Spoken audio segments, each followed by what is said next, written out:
తీసుకొని గిన్నె అనేది పెట్టేశానండి. గిన్నె అనేది హీట్ ఎక్కిందనమాట. అలాగే నేను డాల్డా అలాగే ఆయిల్ రెండు వేసి నేను చేస్తున్నాను.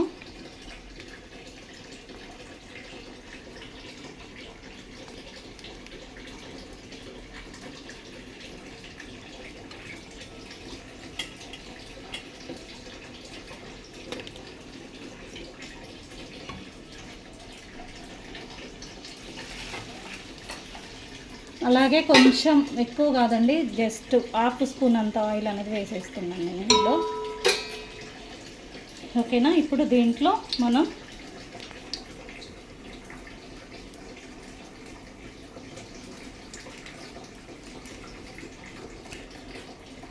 బిర్యానీ ఆకు,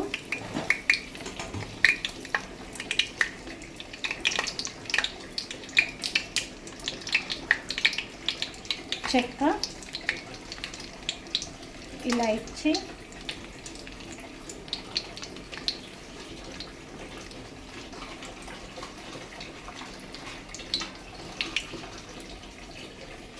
లవంగాలు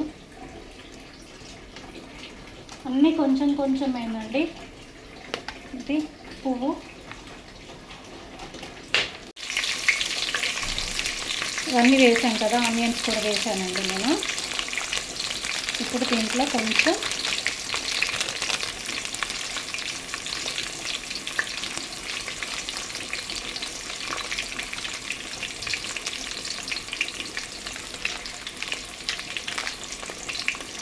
జాజికాయ అనేది వేస్తున్నాను. ఇప్పుడు సాజీరా వేసేసుకున్నాం కదండి. నేను దీంట్లో అల్లం పేస్ట్ అనేది వేయట్లేదు, దీన్ని కలిపేస్తుంది.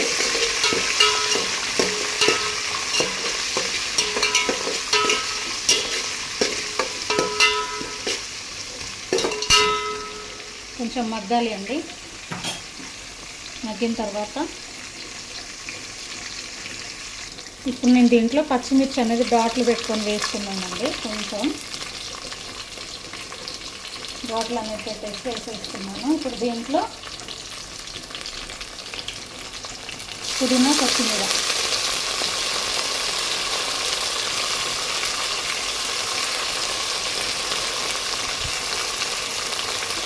కొత్తిమీర అనేది వేసేసుకొని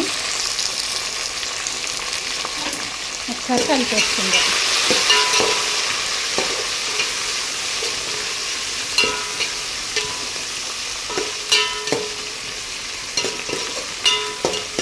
ఇది కొంచెం మగ్గిన తర్వాత దీంట్లో కొంచెం సాల్ట్ అనేది వేసుకుందాం.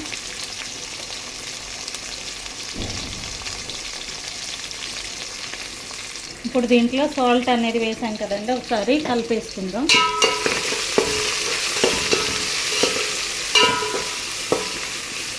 ఇది అనేది మగ్గుతూ ఉంది కదా. సో ఇలా మగ్గిన తర్వాత దీంట్లో కొంచెం క్యారెట్ ఉంది, సో క్యారెట్ అనేది వేసేసుకోండి.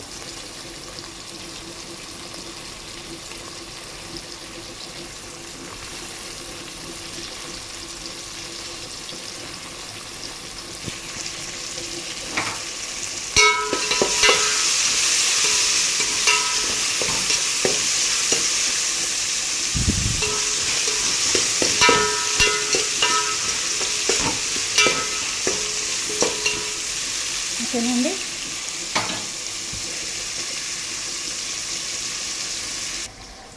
చూడండి బాగా మగ్గింది కదా, మాడినట్టు కనిపిస్తుందండి, ఇదంతా మాడలేదు. ఓకేనా, వీడియోలో అలా కనిపిస్తుంది అంతే. ఇప్పుడు దీంట్లో మనం వాటర్ అనేది వేసేసుకుందాం.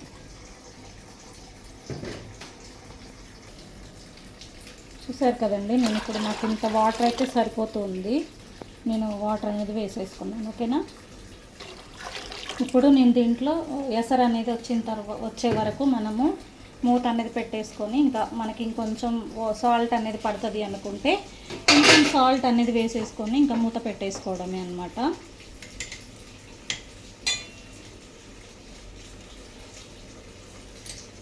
ఇప్పుడు నేను వచ్చేసి మూత అనేది పెట్టేసుకున్నాను. ఓకేనా ఫ్రెండ్స్, ఇది బాగా ఎసరు వచ్చిన తర్వాత ఎసట్లో రైస్ అనేది వేసేసుకుంటే ఇంకా వేసుకొని కలిపేయడమేనండి.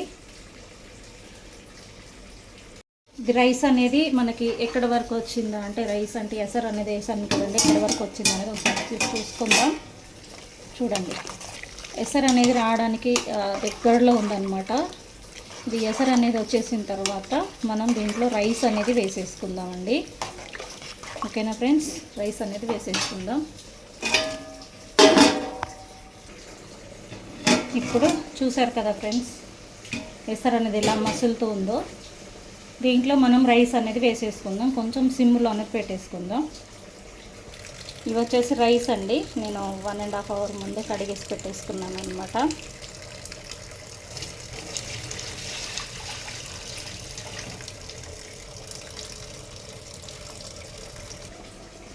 ఈ ఇది రైస్ అనేది వేసేసుకుందాం ఫ్రెండ్స్ ఇందులో.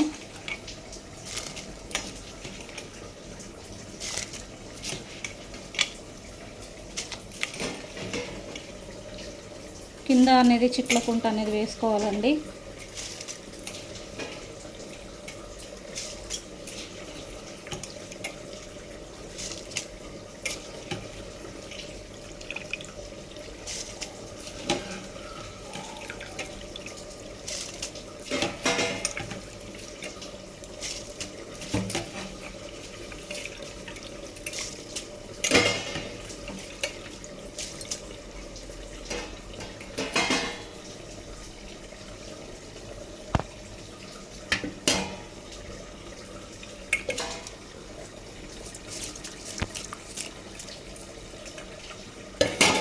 ఫైనల్గా ఒకసారి ఇది కలిపేసుకుందాం.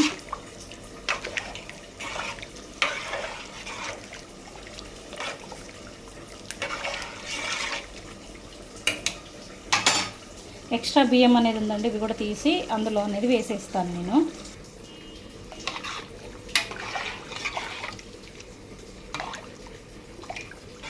ఒకసారి ఇలా కలిపేసుకొని మూత పెట్టేసుకుందాం.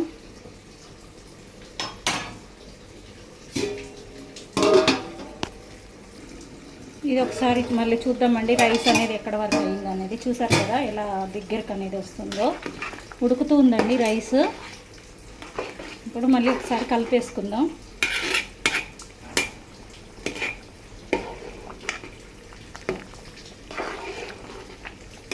మంచిగా చుట్టూ మంచిగా ఇలా కలిపేసుకోవాలి.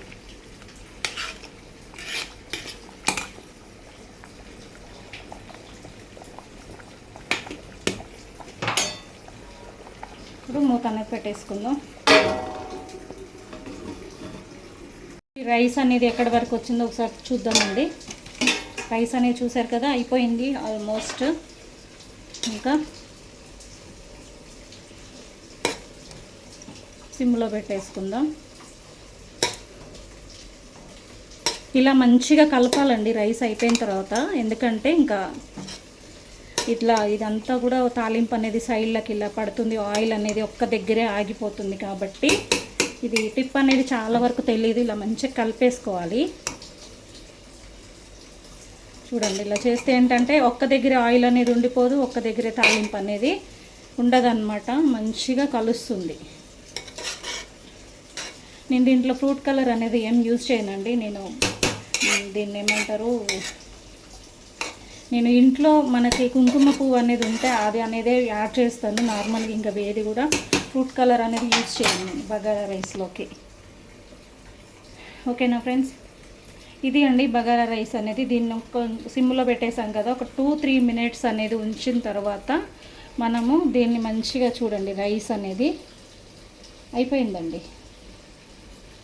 ఇదిగోండి, మంచిగా ఉడికిపోయింది. ఒక 2-3 నిమిషాలు ఇది ఉమ్మగిల్లిన తర్వాత దింపేసి, అదే దింపిన తర్వాత కూడా వెంటనే మూత అనేది తీయొద్దండి. మంచిగా అది ఆవిరి అనేది మంచిగా రైస్కి అనేది బట్టి మంచిగా ఉమ్మగిల్లాలన్నమాట. ఒక 2-3 మినిట్స్ తర్వాత నేను స్టవ్ అనేది ఆఫ్ చేసేసుకుంటాను ఫ్రెండ్స్. చూసారు కదా బగారా రైస్ అనేది ఎలా చేసుకోవాలి అనేది మీరు ఒకసారి ఈ ప్రాసెస్లో అనేది చేసేసి ట్రై చేయండి ఒకసారి. చాలా చాలా చాలా చాలా బాగుంటుంది ఫ్రెండ్స్. ఓకేనా, అందరికీ బాయ్ అండి.